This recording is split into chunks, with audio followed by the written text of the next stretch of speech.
Hey everybody, Sexy Matt the Pharaoh Wizard here. We're finally done with 2019 in Marvel. At least with the movies. So you know what that means? Time to speculate and discuss the future of Marvel. They had a big reveal at Comic-Con this year. So let's get into it. What's different? What's coming up? What's interesting? Now before we get into the future, let's talk about the present. So what we got so far from Marvel this year, and let's do a quick hierarchy. So of course, top thing, best thing from Marvel this year, it won't be beat, can't be beat, it is amazing. Avengers motherfucking Endgame. Of course it's at the top, it's the best. Then right under that, Spider-Man Far From Home. It had its problems, but it's still very enjoyable and I liked it. Then under that, we got Captain Marvel. Again, had its problems, but I still really enjoyed it. I do think I got a little bit more out of Spider-Man, though, than Captain Marvel. Then we have Runaways Season 2, a step up from the last season, and fantastic. I enjoyed it. Then we got Jessica Jones Season 3. It wasn't necessarily bad, but it was kind of just fine. It didn't really blow me away. It was just kind of there.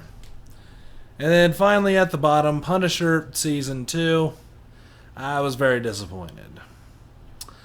So I'm still working on Cloak and Dagger Season 2. I've been enjoying it a lot, but still have to finish it up. And, of course, Agents of S.H.I.E.L.D. is still running. So I'm going to do a whole video going over all this in depth once Agents of S.H.I.E.L.D. is done, because that will be the final thing from Marvel this year is Agents of S.H.I.E.L.D.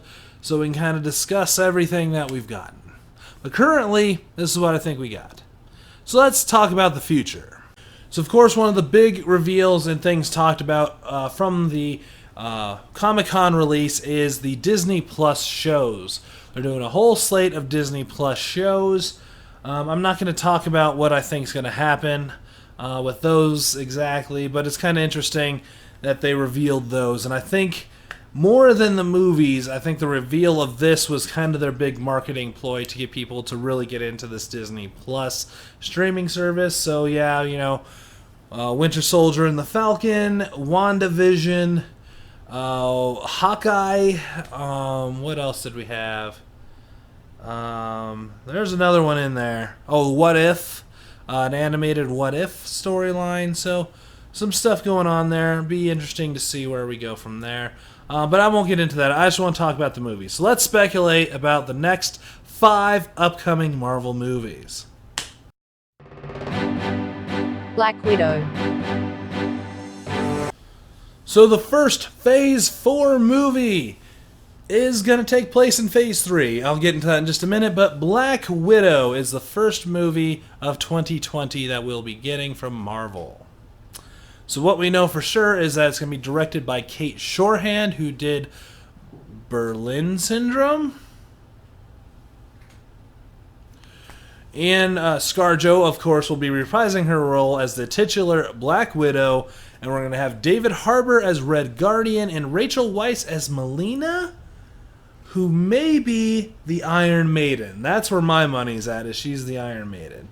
And there's been a lot of hints and talked about tips and things and some artwork that the Taskmaster will also be involved in this. So I think this will take place right after Civil War, so in the same time frame as Spider-Man Homecoming and Black Panther. And I think that is official too, but that's just where I'm placing my thoughts. And because there's a bit of a gap there, because when she left Civil War, she wasn't teamed up with Cap yet, but next time we see her is Infinity War, and she's been teamed up with Cap.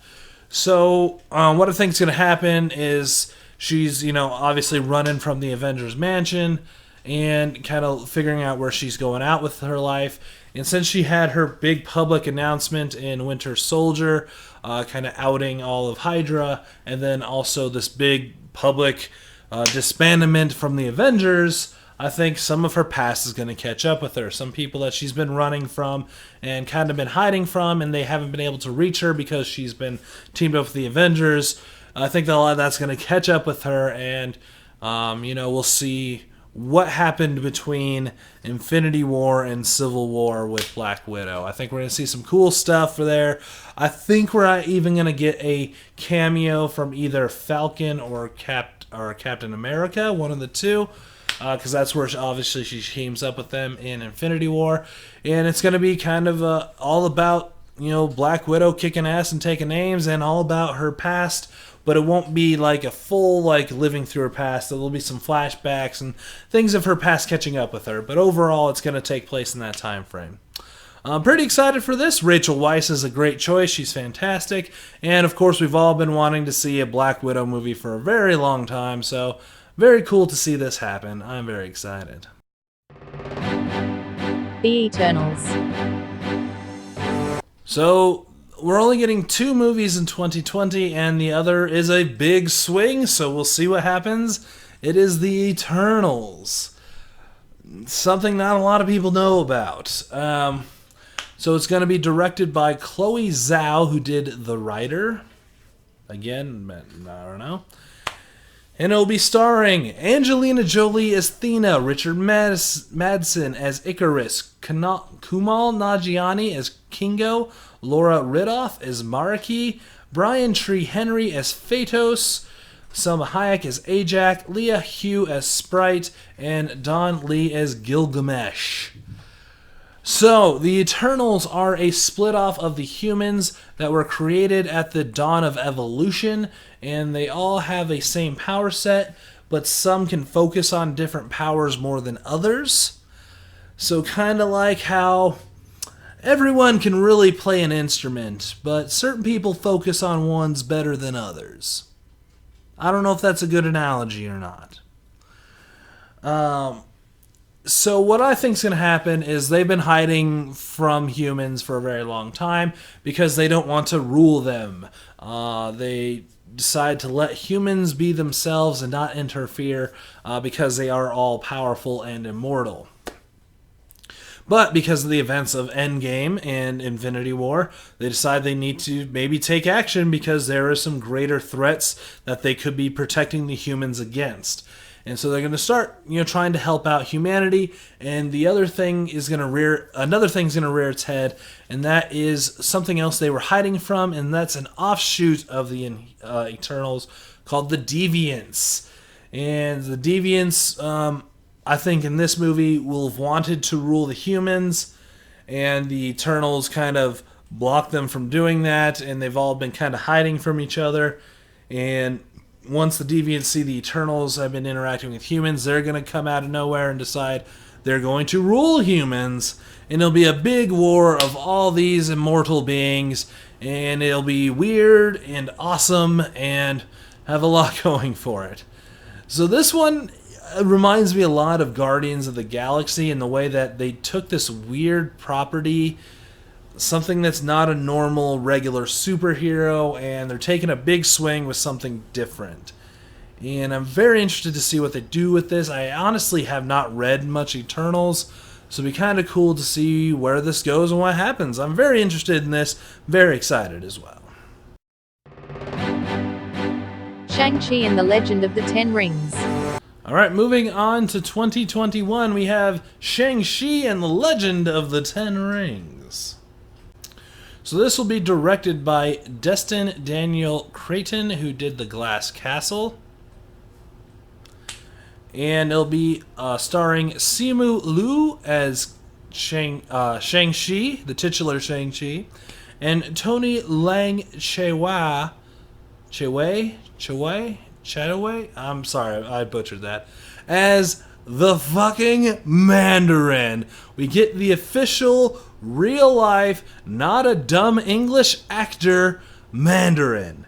How freaking cool is that? I'm very excited. So what I think is going to happen, this is obviously going to be post-Endgame as well.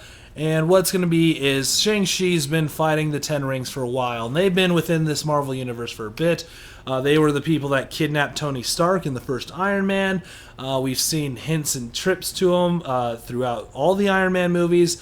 They also made a bit of an Easter egg in the first Ant-Man movie. Like, they're around, but they're a bit of a clandestine secret group. So I think what's going to happen is because of the chaos of Endgame, they're going to be taking over things because they thrive in chaos, and they're just going to be taking over things. And even though Shang-Chi's been trying to keep them, down low and trying to take them out slowly, this is just going to be a big explosion for them, and it's time for him to really take it to the streets and take it down and finally approach the Mandarin. So it's very cool. If you didn't know, Shang-Chi is the master of Kung Fu. He knows all about Kung Fu. He is the master. He's trained Wolverine. He's trained Iron Fist. He's trained Domino. Basically, anyone that's got a great martial arts sense has gotten some training from Shang-Chi in the comics. So it'd be very cool to see what they do with this. It's kind of interesting to see another non-powered hero and see how he deals in this universe full of aliens and monsters and magic powers and stuff. Very cool. Very interested in this. It's gonna be, I don't know. It's gonna be different. I'm kind of interested. Doctor Strange in the Multiverse of Madness. So after 2 really strange Marvel properties being turned into movies, it's time for something truly strange. The return of a character we all know and love, Doctor Strange in the Multiverse of Madness. So, Doctor Strange is back, and it'll be directed once again by Scott Derrickson, who of course did the first Doctor Strange, and we're going to see the return of Benedict Cumberbatch as Doctor Strange, Benedict Wong as Wong, and oddly enough, Elizabeth Olsen as the Scarlet Witch. So this one's been touted as the Marvel's first scary movie, so that'll be kind of interesting. And this is going to prove that these Disney Plus shows will actually tie into the movies. Because obviously we have not gotten that with the Netflix shows, and obviously they never will tie into the movies. So this is kind of their no, these will actually tie into these movies. So I think they're going to follow up with Baron Mordo as they left off in the first Doctor Strange, where he's trying to get rid of all the sorcerers. There's too many sorcerers. And I think he's going to think Scarlet Witch's power is sorcery instead of whatever her power kind of is. I mean, it's chaos magic, but in the comics it's mutant. In this one, I don't know what her powers really stem from besides this. They're from the Infinity, the Mind Gem specifically. So, I think he's going to attack her. She's going to kind of break the universe with her chaos magic, and that's going to get Doctor Strange to come in and help out. And it'll be those two versus Baron Mordo, and also trying to set the universe straight. And I think we're going to see some craziness going on, some more crazy visuals. I think they did some really cool stuff with Doctor Strange in Infinity War, so it'll be very cool to see what happens next with him and where we go from here. So yeah, and the addition of Scarlet Witch doing a little bit more in this universe will be very interesting as well. Thor, Love and Thunder. And finally, the last announced movie at Comic-Con, Thor, Love and Thunder. Yes, Thor is back and not in Guardians where we last saw him, so it'll be interesting. But it'll be once again directed by Taika Waititi, who did Thor Ragnarok, of course. And we're going to see, obviously, the return of Chris Hemsworth as Thor, Tessa Thompson as Valkyrie, and oddly enough, Natalie Portman will return as Jane Foster. And they promise to have her as female Thor, or Thor as I call her. So yeah, kind of interesting to see what's going on with this. So my theory with this one is Thor is going to be hanging around with the Guardians, doing his thing with the Guardians, maybe tying into Guardians Volume 3. I'll get into that later. But we'll kind of see him kind of out in space doing his thing. He's going to get a communication from Valkyrie saying Jane has cancer. And he's going to go see Jane Foster and see if he can help her as much as he can. Then what I think's going to happen is we're going to see the sneaky, dark tendrils of Cole the god of fear. And he's going to be starting to play with Thor's emotions and his insecurities and things we saw creep up in Endgame. And kind of mess with that and make him not worthy. And what's going to happen is once he's not worthy, the Mjolnir, or Meow Meow, is going to find itself going towards Jane. Not only healing of her cancer, but giving her the power of Thor. And she will then take down Cole. That's my thought of what's going to happen. We haven't gotten an announcement of who the bad guy is, but I think that's where it's going to go. And I honestly do see her giving up the powers of Thor at the end of this movie, and she will die. Jane Foster will die in the movie. That's at least what I think is going to happen. So yeah, this could be very interesting. I wasn't one of the huge ones on Ragnarok. I thought it was a little too goofy and, played around with it too much. But I think this one, maybe not quite being as serious as, all of Thor's family dying, could play for it. I don't know. It could be interesting. It's very interesting that this one's coming first. I would not have expected another Thor movie this soon. So it's very interesting. So that's everything that was officially announced. Kevin Feige did hint at Captain Marvel 2, Black Panther 2, Fantastic Four, mutants in some sort of fashion, and motherfucking Blade. Now, will Blade be a Disney Plus show? Will it be a movie? Who knows, but Blade. So very cool, very interested to see what happens in the future. I'm a little sad there's no talks of Nova yet. I'd love to see a Nova, but what are you going to do? Oh yeah, and of course Guardians Volume 3. That is still happening. It just, James Gunn said he wanted to finish Suicide Squad first before doing Guardians. So Guardians got pushed back because of that. So there you go.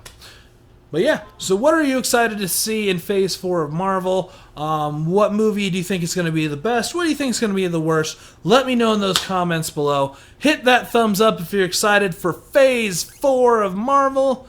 And share this video with anyone who doesn't know what's going on with Marvel. I will inform them.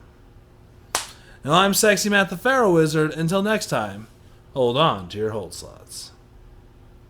I don't know if I'll live till tomorrow.